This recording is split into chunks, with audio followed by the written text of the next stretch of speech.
በስመ አብ ወወልድ ወመንፈስ ቅዱስ አሐዱ አምላክ።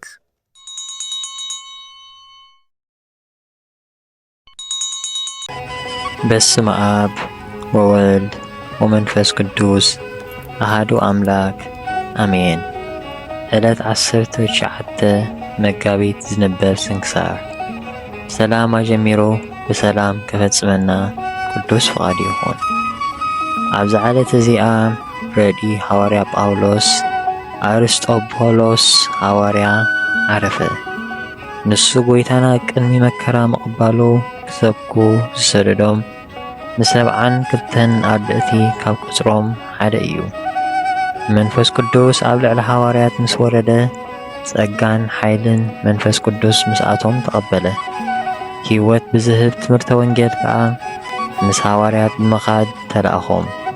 ንብዙሓን ድማ ናብ መንገዲ ድሕነት መሊሱ ናብ ሃይማኖት ንዑ ምስጋና ዝግብኦ ጎይታና ኢየሱስ ክርስቶስ ኣእተዎም። ጥምቀተ ክርስትና ኣጥሚቑ ከዓ መለኮታዊ ትእዛዝ ብምሃብ ነፍሳቶም ኣድሓነ። ሐዋርያት ከዓ ኣብ ልዕሊ ሃገረ አብራጣብያስ ኤጲስቆጶስ ሾምዎ። ናብኣ ኸይዱ ከዓ መሃረ። ንብዙሓን ሰባት ድማ እግዚኣብሔር ናብ ምፍላጥ መለሶም። ኣብ ቅድሚኦም ድማ ብዙሕ ተኣምራት ገበረ። ኮይኑ ግና ካብ ኣይሁድን ካብ ዮናናውያንን ብዙሕ መከራ ረኸበ። ጎይታና ደኣ የድሕኖ ነይሩ እምበር ብዙሕ ግዜ ሰጎግዎ፣ ብዳርባ እምኒ እውን ጨፍለቕዎ። ሰናይ ተጋድልኡ ምስ ፈጸመ ድማ ብሰላም ዓረፈ። እንሆ ጳውሎስ ድማ ናብ ሰብ ሮሜ ኣብ ሰደዶ መልእኽቱ ምዕራፍ 16 ፍቕዲ 10 ዘከሮ። በረኸቱ ንዘለዓለም ምሳና ትኹን አሜን።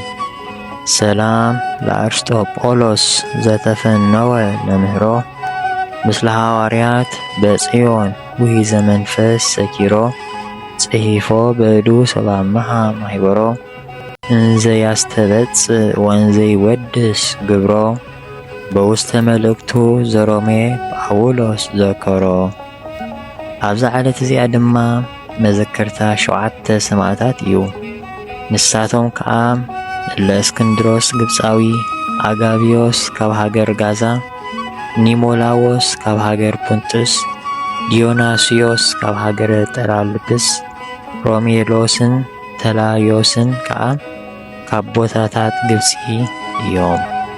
ንሳቶም ብመንፈሳዊ ፍቕሪ ተሰሚዖም ኣብ ሃገረ ፍልስጤም ትርከብ ከተማ ቂሳርያ በጽሖሞ ንዑ ምስጋና ዝግብኦ ጎይታና ኢየሱስ ክርስቶስ ተኣመኑ።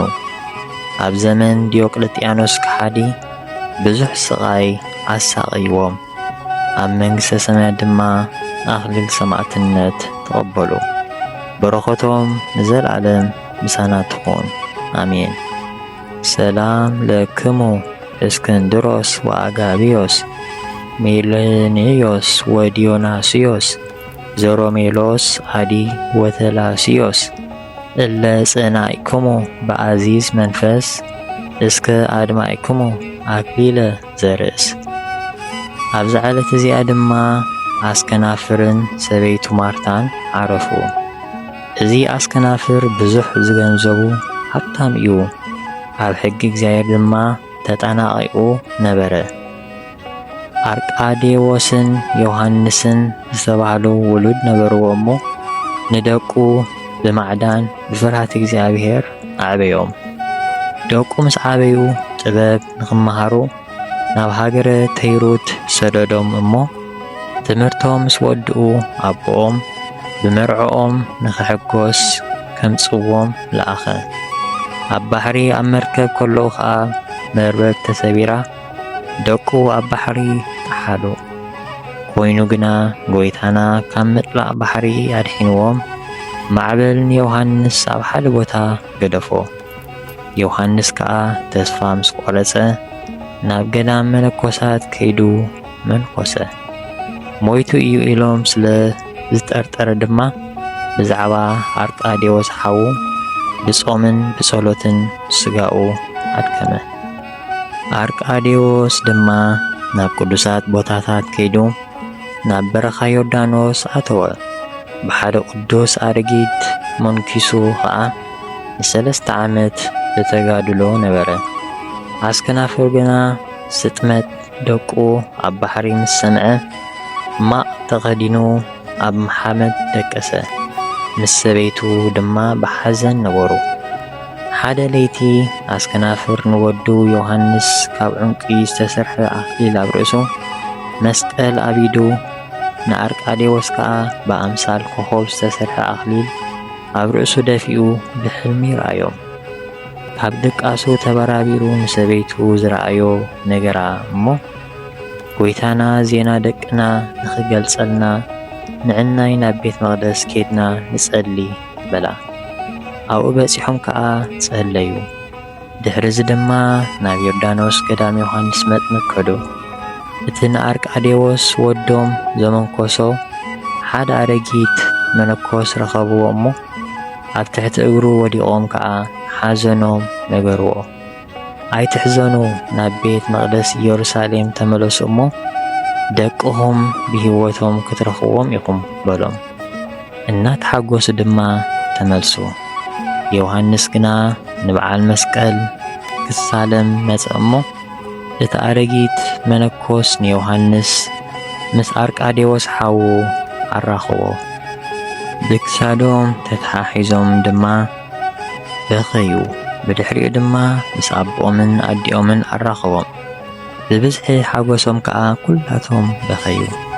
ኣስከናፍርን ማርታን በቲ ኣረጊት መነኮስ ልብሰ ምንኩስና ለበሱ እሞ ኣስከናፍር ንሰበይቱ ማርታ ኣብ ገዳም ቅዱሳት ኣንስቲ ኣእተዋ። ንባሮቱ ድማ ሓራ ኣውፅኦም። ኩሉ ገንዘቡ ድማ ንነዳያንን ንመሳኪንን በተኖ። ማቕ ለቢሱ ከዓ ኣብ በረኻ ኣትዩ ብጾምን ብጸሎትን ተጋደለ።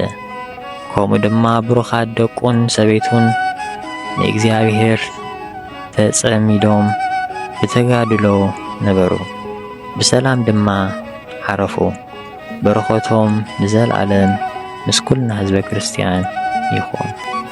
ኦ ጎይታ ሃብታማት ካብ ዝተረፎም ዘእተዎ መባ ንጸሪቀ መበለት ንሳንቲም ናይ መበለት ከም ዝተቐበልካ ካብቶም ኩሉ ግዜ ዘገልግሉኻ ንኣእላፍ መላእኽቲ ኣዘኪርና ነዚ ዘቕረብናዮ ጸሎት ኣብ ነፍሲ ወከፍ ከነንብቦ እንከለና መጽሓፍ ድኽነትና ተቐበል።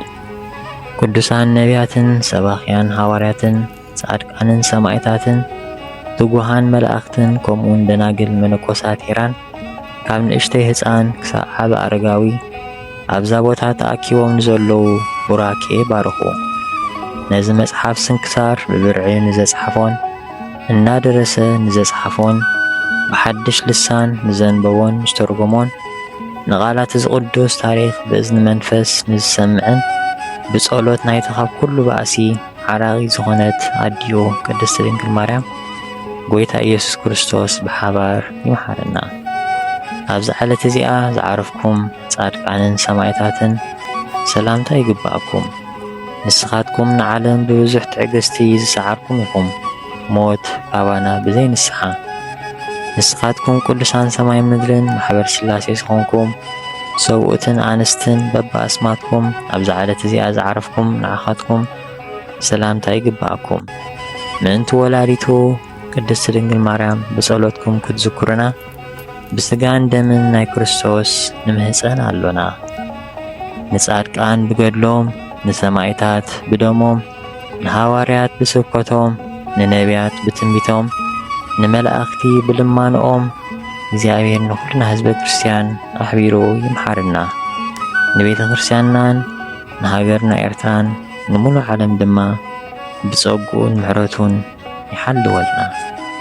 ስድራ እግዚአብሔር ብዛዕባ ቅዱሳንን ዜና ገድሎምን ጥራሕ ንሰምዕ ኣይንኹን። ንዕኦም ክንመስል ንጽዓር፣ ንግዚኡ እነድንቖም ጥራሕ ኣይንኹን። ናብ ቤትና ጥራሕ ዘይኮነስ ናብ መዓሙቕ ልብና ዘሊቖም ከም ዝኣቱ ንግበር። ዘውትር ንዘክሮም ንክርስቶስ ምእንታን ክንመስል። ቅዱሳን ዝተባሃሉ ሓጢኣት ስለ ዘይገበሩ ኣይኮኑን። ቅዱሳን ዝተባሃሉ ንሓጢኣት ስለ ዝተቓለስዋ እዮም። ንሕና ድማ ኣሰሮም ንስሓብ ንእግዚኣብሔር ከመይ ገይሮም ክሳብ መወዳእታ ከም ዘፍቀርዎን ከም ዝተኣዘዝዎን ተመልኪትና ብኡ መንገዲ ንመላለስ። ነዚ ክንገብር ድማ ናይ እግዚአብሔር ኣምላኽና ምሕረቱን ጸጉኡን ናይ ቅድስቲ ድንግል ማርያም ወላዲት ኣምላኽ ኣማላድነታን በረኸታን ናይ ኩሎም ቅዱሳን ጸሎትን ረድኤትን ኣይፈለየና። ስብሃት ለእግዚአብሔር ልዑል ወለወላዲቱ ድንግል ወለመስቀሉ ክቡር አሜን።